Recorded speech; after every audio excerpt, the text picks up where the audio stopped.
This is recorded on an iPhone, and this is recorded on a Canon M50.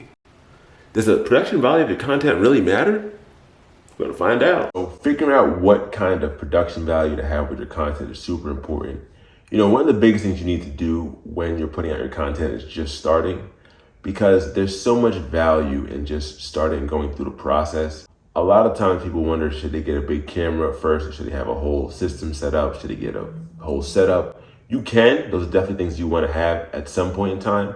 But when you're just getting started, it's not a good excuse to have those hurdles stopping you from jumping in the pool. You know, you ever seen somebody come in who like isn't playing ball or bowling, and they got the whole wardrobe set up and they got everything looking good and fresh and ready to do what they got to do, but then they go out there in the actual court, or they go in they actually bowl, and they just can't do it? You don't want to be in that position as well, where you buy all this stuff and you end up not using it, or not even using it the way you need to.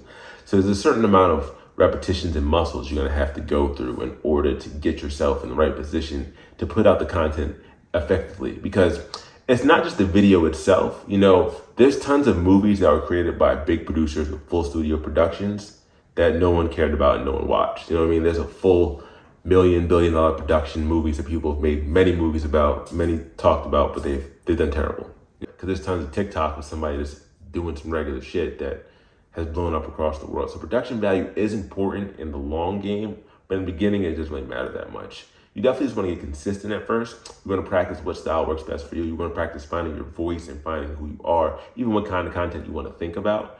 You know, if you're going to do more video, do you like to do more video in front? Do you want to do it more like space? You want to sit down, stand up? How are you going to talk? You're going to use your hands a lot more. There's a lot of things that you need to do in order to have yourself ready to have yourself ready to be the best version of communicating for yourself online.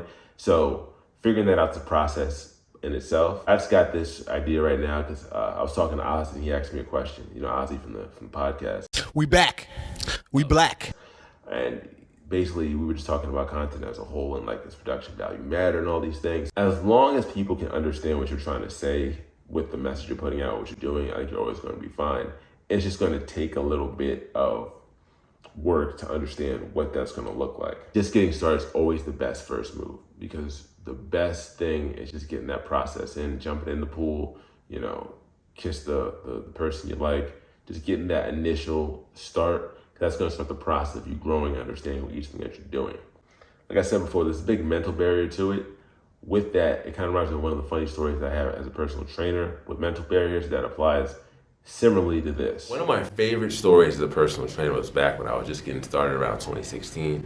And I had this one client who was literally afraid of walking inside the gym. Like, did not want to walk inside the gym. The fact that she ended up training with me was already enough, a big thing in itself. It was super, super cool. So what we did to help her out was to break the gym up in different sections. There was section 1, that was by the door, section 2, section 3, and section 4. And each section inside the gym, I just said, you can just go work out here, don't worry about going anywhere else inside the gym. And with more time and us training together, she eventually spent more time in each one of the sections. And by the end of like 90 days, she was comfortable going inside the entire gym, doing everything by herself. And it was super cool to watch her change in that aspect just alone. It's the mental aspect of it. And there's so many things that you have your own little, I can't do this inside your head things that you have to change too. So you got to section off each part of it and find a way to get to that next level, because there's so many things in your head that you're just holding on to that you don't need to, and you can be a lot more free. So many things that can affect your mental that you don't realize that you can be changing for yourself for the future. Production will grow as you grow, and as long as you're growing together, everyone's going to see it and enjoy it. So thank you so much for watching. If you haven't already, go back and watch the first couple of videos. I have a whole playlist of the whole day-by-day series of how to help you guys out. Documentation of me growing my channel combined with giving you tips, so we'll see how that ends up growing out more. Keep watching the videos, wish you the best, and take care.